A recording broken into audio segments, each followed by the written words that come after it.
Çayla. No. Teşekkür ederim.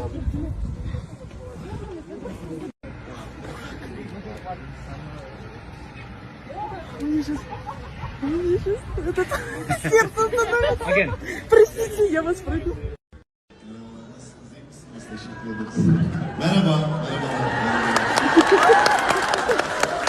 Vallahi ben çok heyecanlıyım ve çok da mutluyum. Алмата, всем добрый вечер, как у вас дела? Я сейчас очень взволнован и одновременно очень счастлив. Biz yazın başından beri bugünü planlıyoruz. Мы с самого лета планируем этот день. Вот. Дегенде тағы да хабарлар Бурагөз ТВ Алматыда.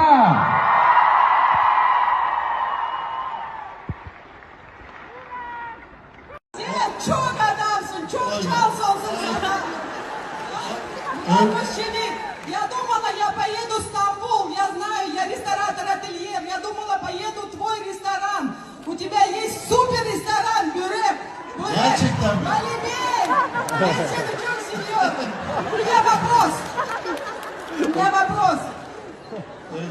Bir şey söyleyeyim. Какая мечта?